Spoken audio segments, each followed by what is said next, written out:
Good afternoon, everyone, and continue to welcome to Art Gives Us Hope Festival. I am back again. Um, if you joined us, we've been welcoming phenomenal creatives. We had author and content creator Dom Lewis on kicking off today, and then we were joined by Myron Leban, and we just had the wonderful insights from Shannon Conway.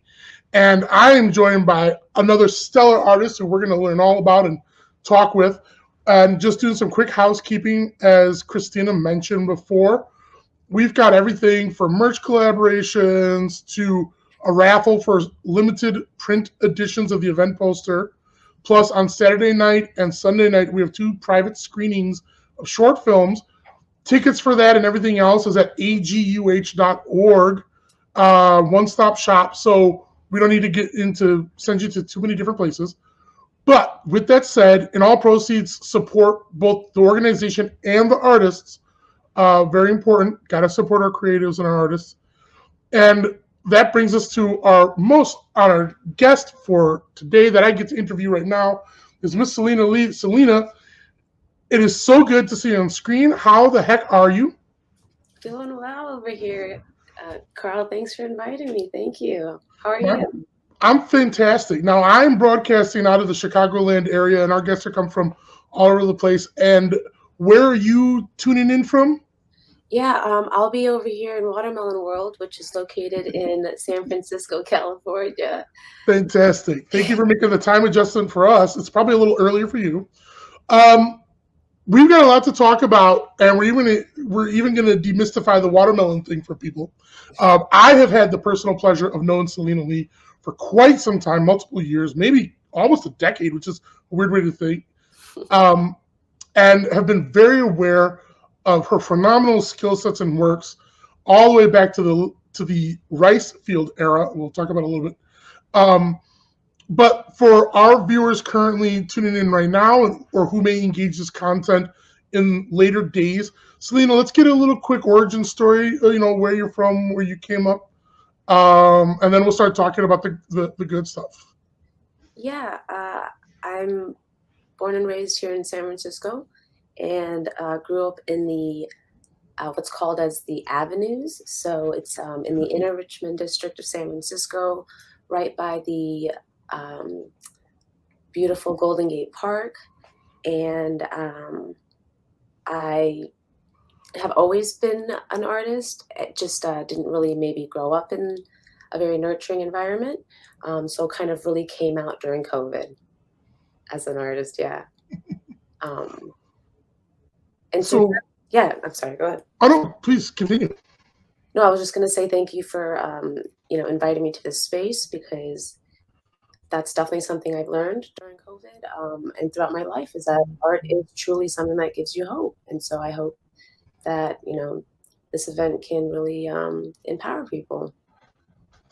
Wonderful. Thank you so much. And I thought what we might do is first let's talk a little bit about, with the best you can remember, and you kind of foreshadowed a little bit, maybe. Um, Before we talk about current things, tell us a little bit of, tell us a little bit about early Selena. Yeah, like how far back, like adolescence. Pardon me.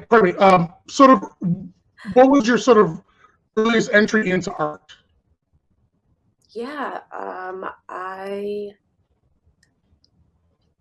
started out more in the earth sciences, so maybe that's where a lot of my inspirations in my art come from. But with art, I've my formal training didn't start until my early 20s when I went back to school because I had been forced by um, my Korean parents to pursue a different, career path. And so it took me a while, but I finally, listened to, uh, followed my dream and went to art school later in my game. But goes to show that it, never, you should never stop learning. School is always there and it's a great place to grow. So I started art school at the American Academy of Art in Chicago. And from there, really built up my illustration skills, really get to know my people, if you will, those that are brave enough to pursue their passions and their creative purposes and desires. And after studying at the American Academy of Art, I went to the um, Academy of Art in San Francisco. I came back home because I had family responsibilities. You know, family's a big part of my life, and so coming back home, I uh, fell back to school again, and I just ended up doing graphic design. So that's been a huge help. I did logos, put together some zines and stuff, and just like fell in love with letter forms and just like all things design. But you know, in terms of I think my calling, the traditional mediums are really like my thing. I really don't like to do as much screen time, so I'm kind of an old soul there where I really enjoy being with the paintbrush. But yeah, so I'm not really formally trained as a painter, which is funny, an oil painter. So, which is where my new series, Watermelon World, is focused on. It's using oils. So um, I've kind of gone the unconventional route. I've just kind of like, I don't know, kind of stayed in school and sorry, I kind of not sure if that answered your question. No, that totally does. It's my first time. Again, I just kind of like new to Twitch and then also new to, yeah. No, that totally does. And I will I just want to make a quick side note because if my cam if my cam starts to go a little lag or robot, I'm just going to ask our audience to bear with us a little bit. Selina, you're not going to necessarily notice it, but people watching. So I just want to acknowledge that I'm aware that I might be going a little laggy. But so Okay. so just continue. Everything's normal, and um, going on where we are though. So with it clearly being a part of following your passions and being able to appreciate and follow your instincts that this was something you wanted to do. You kind of touched on something there. Was it, I think, when people decide or recognize the creative spirit in themselves, there can always be a little bit of self doubt, but it sounds like there were some other pressures that were sort of making you hesitant or could compel you to hesitate to go all in. Was that sort of like was that all internal or was there some like external intersections that were also playing in there? Yeah, that's a really good question, Carl. Thanks. I definitely say that the pressures were internal and external. Um, a lot of it being holding me back were, my parents, kind of growing up in a bit of a kind of a very very traumatic situation, I would say, because growing up with a lot of violence in the home and things like that, and so a lot of pressures there. But in terms of coming out, because it really took, I think, COVID to keep me locked in, and um, I got to spend time with people in my community. So by volunteering with like 826 Valencia, it's a after school creative writing program for the youth. That really allowed me to come out more and to really recognize the power in, just creativity and just community. So Well, thank you for sharing that because it's obviously not easy. And one of the things that we spend a lot of time doing here at the network, beyond things that's very visible with live stream, is when we're saying we deliver education, a lot of it is getting people to appreciate and validate their own mental health and understanding that one of the things stigma does, because it's not just a buzzword, is stigma is social and cultural factors that try to dictate how we express ourselves. And that's different for everyone. And one of the things that stigma does beyond the buzzword, right, in terms of that shaping factor, is it comes from whether you're born with genetic or developmental things that can lead to a mental challenge, or it's because you experience things externally. Some folks will call that trauma, which is an appropriate word. That's a valid word. At the network, we describe it as psychological injuries to continue to normalize. It can shape how we think we're supposed to express ourselves, and it can impact us. And you're relaying a really important fact here that you had to sort of grow and evolve past those, and it's a healing thing. And it sounds like inside of the pain of and the negatives that came with the pandemic, there was a way for you to find the positives in that negative space that opened doors for your own sort of resilience and growth. And I think that's important for people to hear. And that, I think it's interesting to point out that, or rather to highlight that you found value out of being able to participate in things where you were putting your energies out into for other people inside of that organization. I think that sometimes we think the work of taking care of ourselves and embracing our mental health and all the parts of our spirit are just internalized work, and it's all got to be all energy in. But putting that energy out seems to have helped you grow and refresh and find a Selina that you further wanted to embrace. Is that off the mark, or is that kind of true?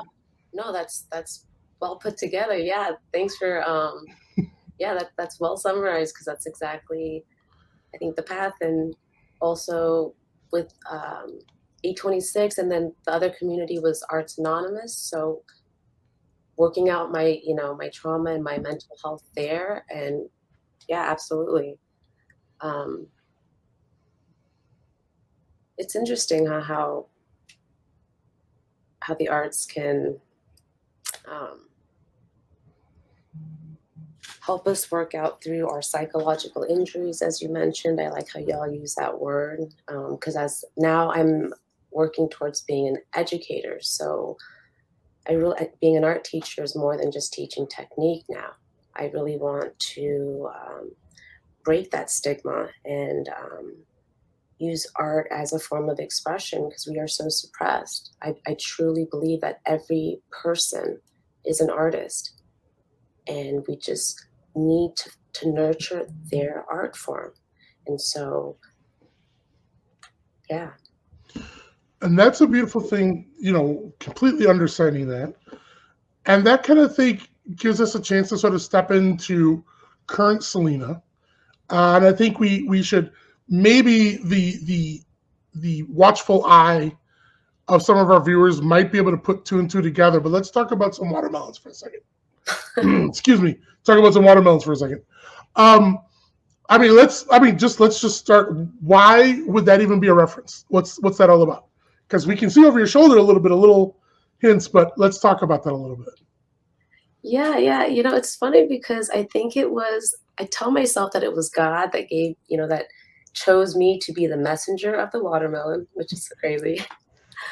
But I do believe it was just the right time. It's as if I was a seed, and being in COVID lockdowns, especially with 2019 meltdowns of like the California fires, the social protests that were happening with the Black Lives Matter movement. It was his time. And the vision came to me one day while I was enjoying a slice of watermelon, and it just came to me. And I followed through with that voice inside me that said, paint this, paint what you see. Because I did feel like, oh, thank you. I did feel like a little ant. So the image on the right that you're hovering over, the canyons, there are two seeds that you can kind of see right on top. And that's supposed to represent you and the idea that you're never alone. I do believe that art is a spiritual portal for us to connect with our higher power. And so in this case, that's what Watermelon World was. I also was deeply inspired by Salvador Dali and my older brother who just passed away. So it really propelled me to kind of put myself out there because I have been creating work, but I've never displayed or showed until 2019. So this is a new thing for me. And yeah, so I don't know if you can sense the surrealism here with the watermelons and then maybe tying in Dolly's Persistence of Memory, which is one of my favorite pieces.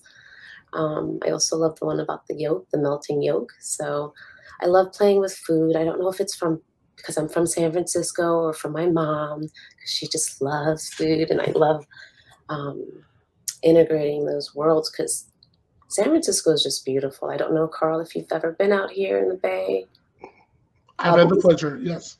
Beautiful, yeah. So this view here is of the Marin Headlands, which is also Ohlone land. So Native American territory that hopes to be reclaimed and honored.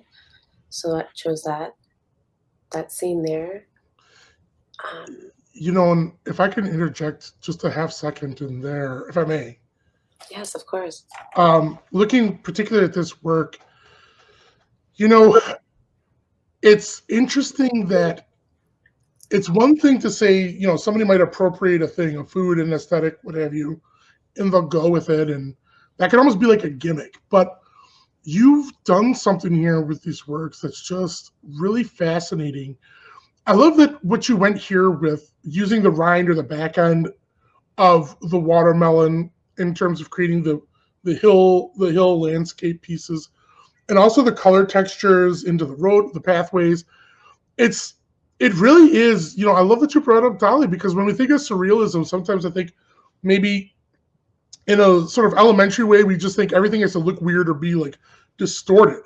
But here, in creating this alternate reality that actually has a reality, you're using the reality of the watermelon, but bringing to life this entirely different experience. Obviously the Golden Gate Bridge, and that's an organic thing too. And that the bridge, if somebody isn't aware, hasn't been there, or has never bothered to Google it, the Golden Gate Bridge in San Francisco, some of our watchers may not be from America at all, is red. It's painted bright fire engine-y red, if you will, and in this case, watermelon red, if you will. There's just it's a great sophistication to what you're doing with this, and I just wanted to comment on that because it just jumped out to me. I've liked looking at your work, but yeah, that's great. Please continue though. No, thanks. I appreciate that. It's you summed it perfectly. It's like putting on watermelon colored glasses, if you will. And to be honest, it's really helped me because like there'll be times when I want to rage because of traffic or this or that, and then I'm able to again put on my watermelon glasses, and that filter just allows me to take a deeper breath and appreciation in the world that I live in, especially for the providers of the fruit. I was thinking during COVID, a lot of the farmers and the workers of the field, they were really, they were so, they were suffering in ways, and I felt for them. And it's crazy how that, it didn't start out that way. It grew into that level of gratitude, or that way of thinking. So yeah. And there's, what's really cool about that too is listening to you talk right now.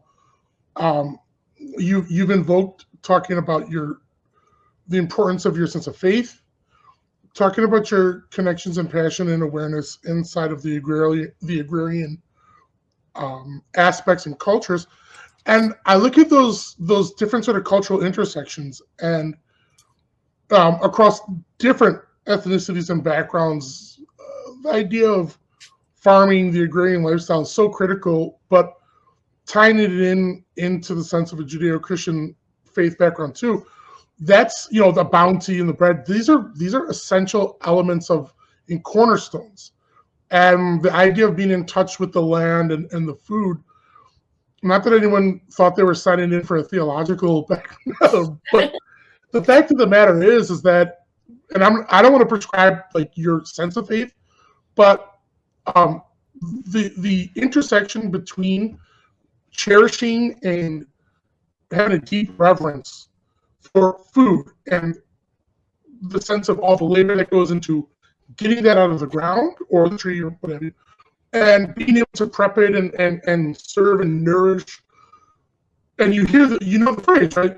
You're nourishing the body, but it's also to nourish the soul. And I think what's really interesting about what you're talking about here is you talk about overcoming some traumas, Yes. confronting as well. I don't want to suggest it's overcoming, but I love that you turn to food and as nourishment in a way to your spirit as well. You know what I mean? Like it's really powerful stuff that you're laying down here. Um, it's fascinating, Selina. So as you're going on, what's this process been like? You know, you're taking on some really dynamic images. We can appreciate the San Francisco inspiration, but it looks like you've got some landscapes from maybe European-esque landscapes or like ancient ruins, um, things like that. Yeah.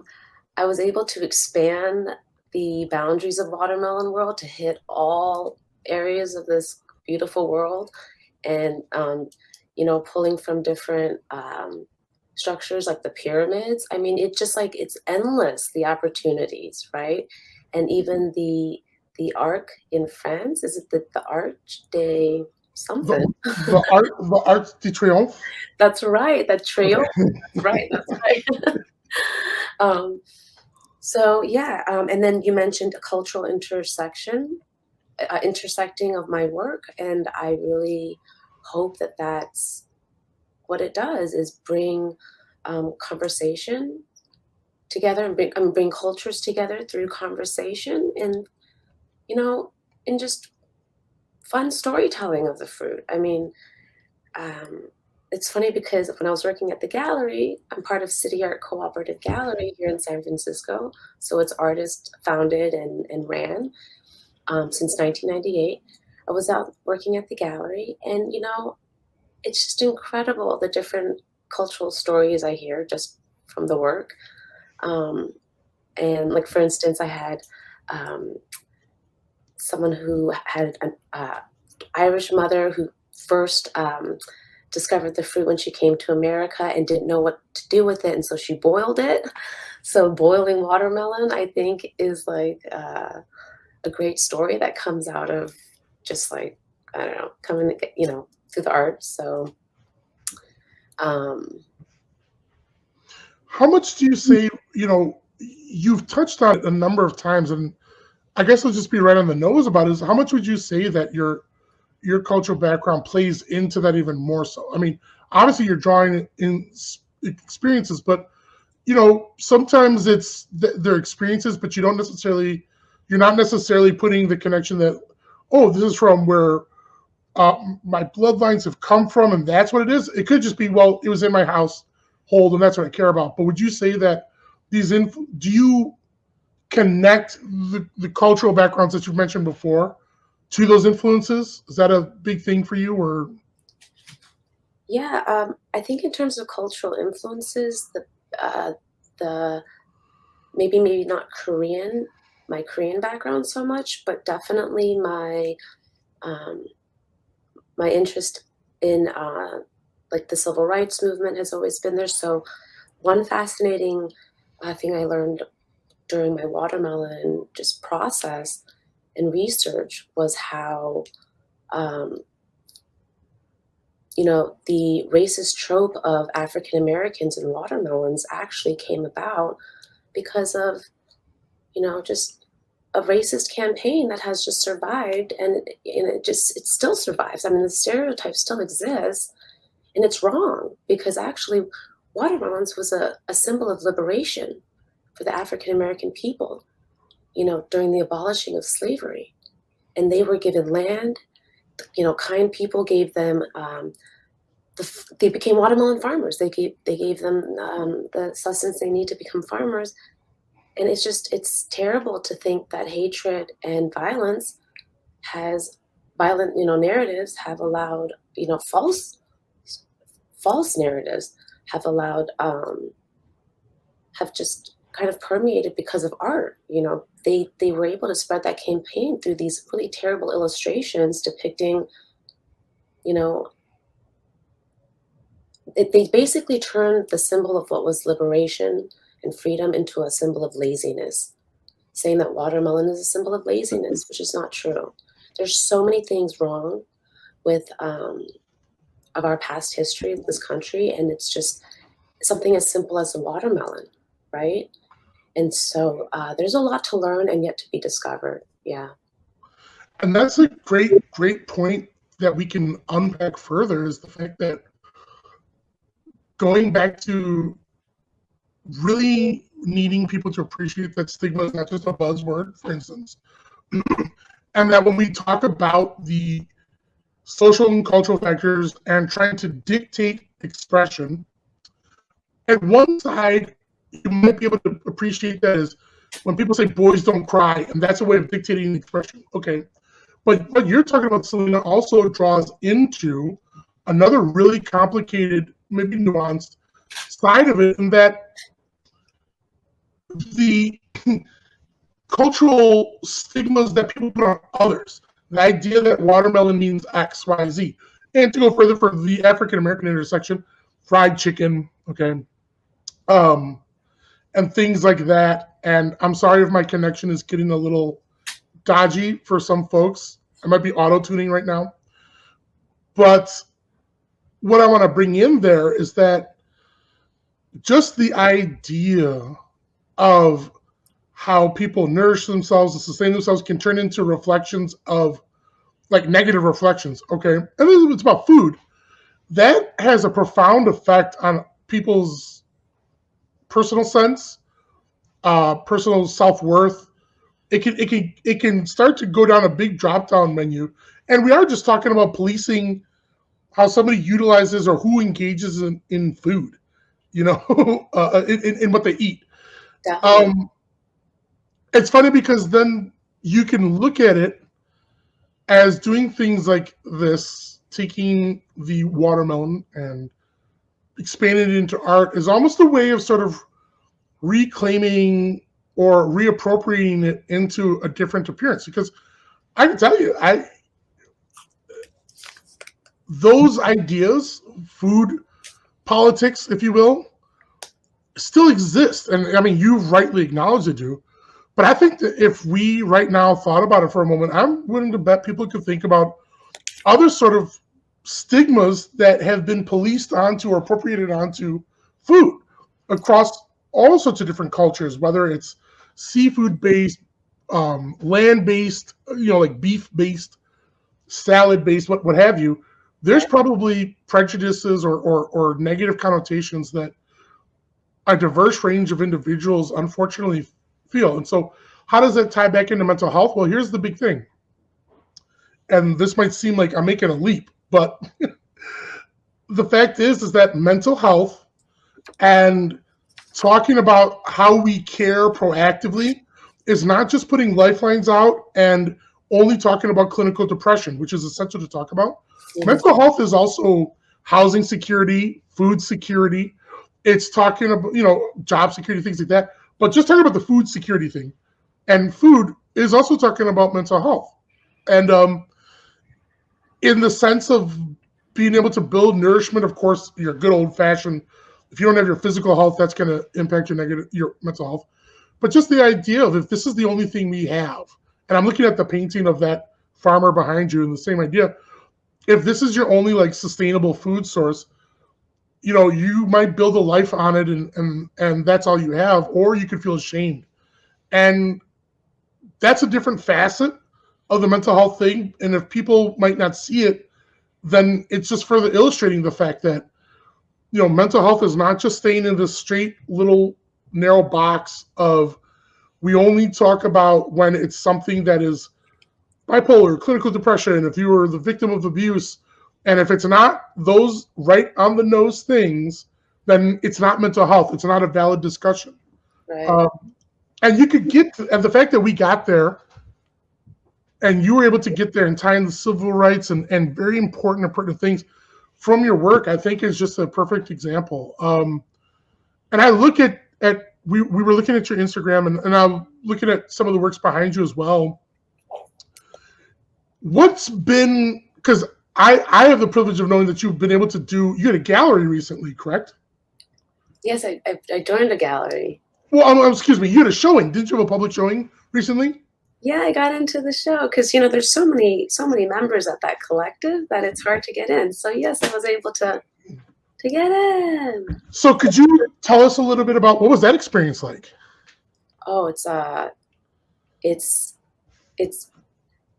best thing as an artist to have a community to be with, because I'm learning so much about upping my game and just just being able to share kind of process with people that understand and learning. And it's just amazing, all the different mediums. I appreciate y'all are sharing the love of the because it's hard, it's like to put yourself out there. I've got tons of work, and it's just now it's slowly trickling out into the world. And so these are like my babies out here, essentially. Yeah. But now I'm kind of shifting my focus, because I do believe that art is more than just like I don't want to.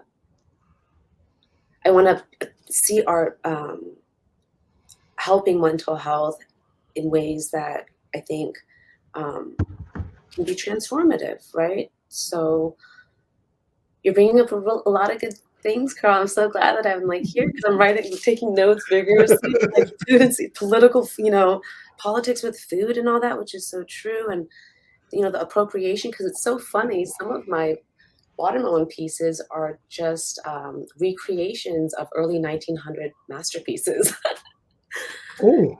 Yeah, so for instance, I'm doing this by Thomas Burton, and it is he focuses on church ruins of like England and stuff, and I just redid it but turned into Watermelon World. And it's it's great that you mentioned the appropriation, or like the reappropriation, because as I teach my students, I want them to feel empowered and not locked into this box of like originality, because I know that people are trying to be original and stuff and to be fresh. But I hope Watermelon World can be an example of being fresh, but still, honoring things of the past, and one idea was, this might be kind of off topic, Carl, but in terms of mental health, my heart has been leaning towards creating an art ambulance, where there are art angels, like guardians, that can offer the, just the time and just like the creative support that you need. Because like I mentioned earlier, I do believe everyone is an artist. And so nurturing that as much as we can. And could you maybe elaborate just a little bit more on this art ambulance vision? That's really interesting. Yeah, it just came to me while I was down at the working the gallery. I was off getting a sandwich, and then I saw this really nice, snazzy, kind of British-looking police. I thought it was an old-school police vehicle, but it was painted fire engine cherry red, and it said "Crisis Mobile." And I thought, oh man, that would be awesome if we could just do art, and if people, especially considering those in the medical field that are experiencing burnout, their mental health is being compromised constantly right now. Or, a lot of people are feeling the pressures, right? So just made me think about how that would be kind of a nice service. And it's a new vision, so I have to flesh that out. But That's great. Yeah, there could be a watermelon bus, Well, and I think that also sort of brings me to another thought about, it really is original what you're creating here, that you sort of just come out of the blue, or out of the red, out of the way. It's just but one of the things that really stands out about that is I like seeing your sense of your perspective and the way you're sort of looking at the world and looking at what can I put out into the universe as opposed to what's in it for me, kind of a thing. And I'm wondering, what do you think are influences that have shaped that sort of perspective for you? Because you do seem really much an outpouring person, like you're sharing these works that way and things like that. What do you think sort of influences, or what do you am I way off the mark here, or what are things you feel, is that consistent with how you feel about the world? Yeah. So the the the social activist part of me, I think, is influenced by uh, my my faith, and I've grown up in the church, and the you know in terms of um, the community aspect, that's always been a big part of me, and I'm just thinking now about this time I was during COVID. I was you know, passing out art supplies every Sunday to the unsheltered over in the South of Market area here in San Francisco, Okay. and also passing out watermelon. So it was just interesting to see. Oh, it's terrible. The To be able to practice the things that I've been influenced with it by the church and by by my family, of just taking care of others, and the idea of togetherness. And so just trying to use my art as a vehicle to do that. That's brings me to another thought, is that I think, especially nowadays, people can be kind of hesitant to talk and use the word faith. It can sound like a dirty word. And the network, we take pride in not dancing away from issues. And one of the things that we're just going to put around the nose is that a lot of times, especially in the digital world, social media and everything like that, faith only appears when it's people weaponizing it or using it as a mask for prejudices and intolerances. And that's not an accident. That's not an illusion. There are people who go out and do things where they think of that. And I don't dance around it. I tend to tell people that a lot of times what you have is you have faith and spirituality, and then you have religion, which is the organized codification of faith and spirituality. And religion's going to be what it's going to be. But faith can even still sound like a dirty word, because, yeah, there's people who talk about prejudices and bigotries and then think that it's okay to talk about those things because they underscore it better than the other. So I think it's important and powerful that you are able to acknowledge talking and invoking and talking about faith. And we talked about it a little bit earlier with your art, but in terms of it leads to your sense of social activism and things like that, in your art, do you feel that it's something you want to actively communicate, or do you think it's kind of, that's more for you and your personal, as you're pushing your energies out into the world, and it doesn't necessarily need to be on the canvas? You understand what I mean? Yeah. Yeah, I think that there's going to be a space for that now that I'm going to be an art teacher. So I feel like, you know, art is always going to be the social activist um, part of me, and in terms of how it um, is interpreted in my work, I think will always be. That's kind of something that drives my work, but it may not be. It may be more subtle, or it may not be. May not. It's just done in the way that I do it. So I think that I'm loving what I'm seeing right now with especially on social media, with just like the flood of art and just all the ways that people are expressing themselves with art. So um, Yeah, I just hope that I can pass that on to the students that I teach to empower them because really, I mean,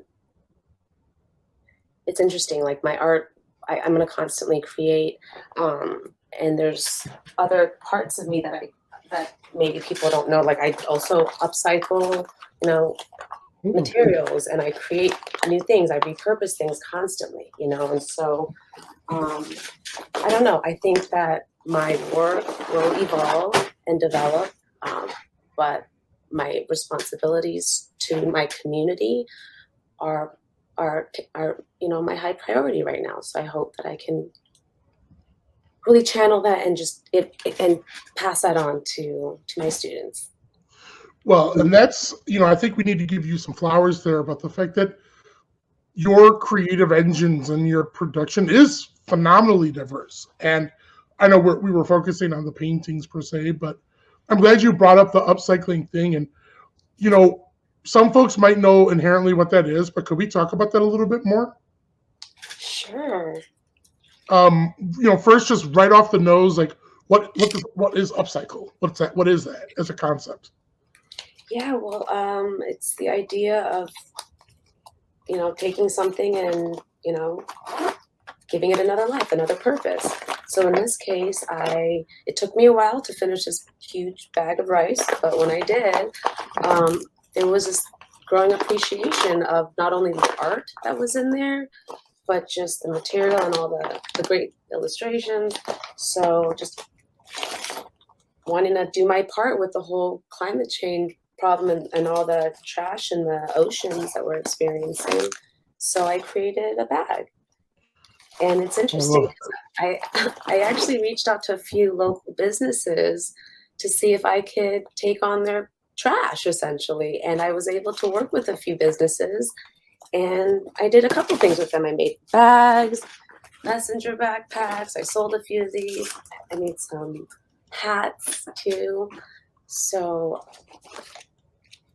yeah, it's crazy. It's crazy how this I was able to reach out also and have a community work together. That's kind of what I tend to do. It just happens. I think it's the spiritual side of me that's like leading me to like, hey, share this love, share this goodness. And that's cool. The marketing mind in me looks at that and says like rice bag bags is very cool. And this isn't, I don't want to, it almost, and again, we're talking about a lot of these little cultural intersections. And I was talking with one of our earlier guests. Well, one, before I jump into what I'm going to say, the rice bag. I don't want to give that. If that's not the label, that's not the label. But are the things you're producing, are they only available locally, or are you thinking maybe one day of putting that up in a store that someone can get? Because that's some fireness right there. I really appreciate that. Yeah, because I get a lot of compliments on them when I'm rocking it outside, especially with the flat caps and stuff. Um, I think that it's just a lot on my plate right now because I'm really focusing on being a teacher. Mhm. What I would like to do is empower my students to do this. This is going to be a lesson plan. So everything I'm doing, I'm not thinking about um, the commercialization of it. I'd rather not capitalize on myself. I'd rather pass that on. So that's kind of my focus right now. I love that ingenuity. And this kind of So you can't find it locally. Sorry, to answer your question. We'll be able to find it locally, but here in the Bay, probably through the schools, we'll figure out some kind of thing with the students. I don't know because they're so capable, right? We should be able to have a website with their stuff. Who knows? So we'll keep you posted on that. and that's glorious. And I think because that was a thread we've been talking about. Not everything has necessarily become commoditized to validate its existence and things like that. And um, that brings me to what I was going to talk about before I shifted gear for a half second was this running theme, and I brought this up when I was talking with Myron. But there's sometimes, I think, especially social media can make us feel like we've got to go into a compartment or get into a niche. And I think a really cool thing is that you have showed a real diverse, um, your mind's going in a lot of different unique places. And I think when we think about a lot of a lot of topics around cultural and social issues, for instance. And Myra and I were sort of riffing on this, that people might try and put him in the box of it's urban work because he's a person of color and things like that. And I think it's amazing that that's happening, but it also seems like you naturally feel that, or you don't feel a pressure, or you're not compelled to stay in a box where it's like Selina has to be exclusively to you talked about having this Korean background, growing up in a certain area of San Francisco, and you're not just saying that's all I can do, is only everything I have to do has to reflect this one cultural intersection or this one thing. It seems like you've really have this really broad vision, this creative vision out there. And I just think that's amazing. Do you ever feel, and I think especially, I'm bringing this up especially because we're talking civil rights and social justice layers here. And we know that prejudices around Asian communities it's always been there. It's topical, but it's, people decided it's going to be topical last recently, right? Did you ever feel a sense of maybe an outside pressure of like you're supposed to stay in one kind of lane or only talk about one thing, and you know where I'm going with that? Like, did you ever feel anything like that?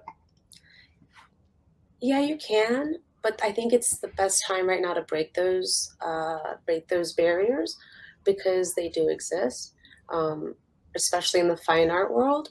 So I feel like I'm kind of in an interesting space because my identity also is kind of something I've been working at, and being Korean American and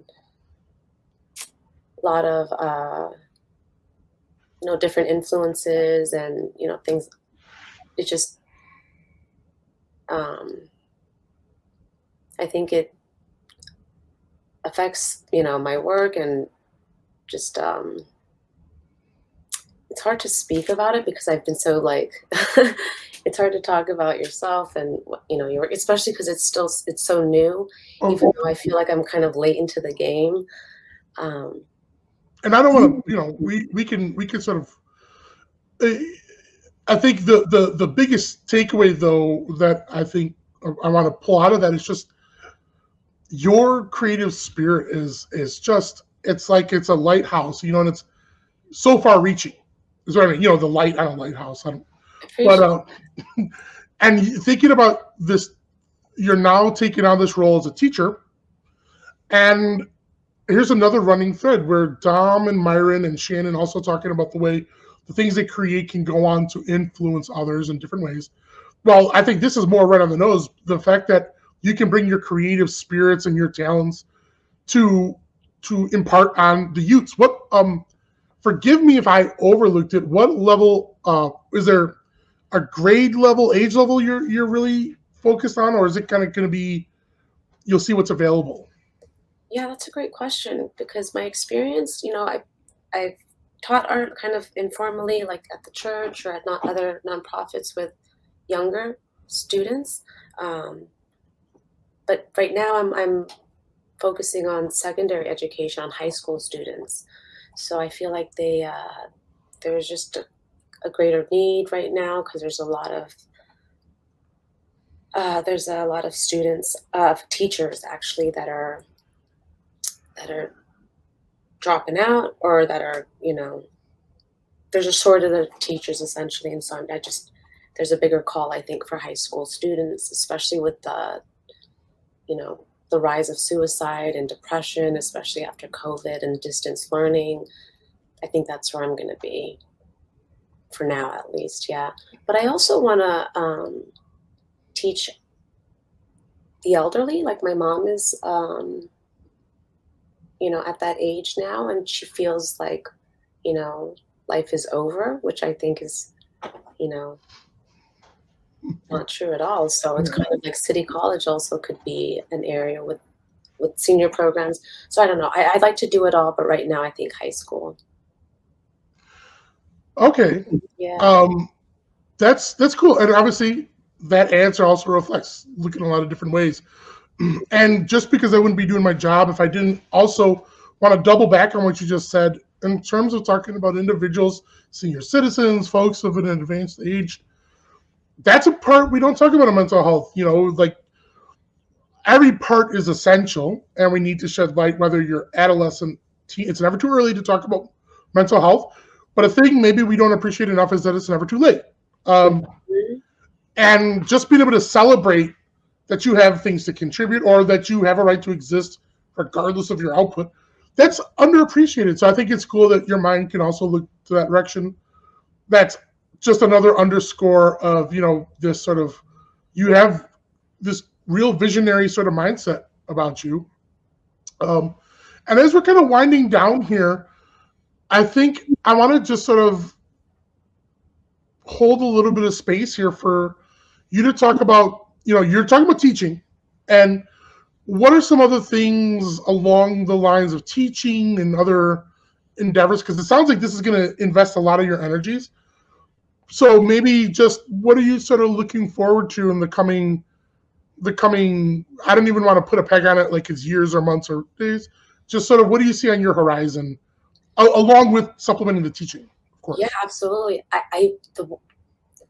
I see travel in my horizon. Like you said, just expanding I'm trying to expand my my relationships. And so I'm hoping that I can travel to spend the summers that we have off as teachers, right? The one few perks, and really do some traveling and do some plein air painting and hope to build some community around that. So who knows? I think for me, sometimes I think once I finish the credential program, I see myself being like a nomadic teacher, just teaching, just on the street and as I go, because I really would like to see more of this world before who knows what happens to it. Yeah, so travel, hopefully, yes, traveling. Well, I love that. And before we close, if you didn't get a chance to see it in other ones, I can't speak for the other hosts and interviewers during the festival, but I like to just ask as a closing question. It's a deep question, so you gotta be ready for it. But when putting on shoes, if you wear shoes, are you sock, shoe, or sock, shoe?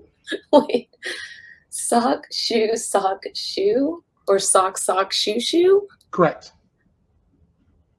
I think just sock, shoe. But what does that say about me? That's to unpack on another day. But I'm keeping it's people can't really see it, but I'm keeping a tally right here on this little piece of paper. So I see it. Have. And the sock, shoe has been the majority. So I'm glad I'm in the sock, shoe actually universe. Actually, you know what? I think I do the sock, shoe. I'm sorry. Okay. I will change the answer. I just said yes to the first one. I think. Okay. Selina is in the sock, shoe. Okay. Well, and I cherish you as creative and as a human being. And this has been such a joy. Selina Lee, you are such a wonderful human being. Your talents are tremendous and immeasurable. I think that your art, aside from the very obvious fact that it's very original and very inventive, I think it's also evocative of a spirit very much in touch with the ongoing growth and journey that you've talked about. Everything inside of your work shows that sort of like great willingness to question and explore yourself, and that it's not a finished journey. And I think it's tremendous for our audience to get a chance to be introduced to their work if they weren't already familiar with you. And I hope that they stay in touch with wherever your endeavors will take you. We, on behalf of the network, are so honored for you to make time for us. And Selina Lee, thank you for joining us. Thank you so much, Carl, for this opportunity with you. It's been a pure joy. Absolutely. You have yourself a great day. You too.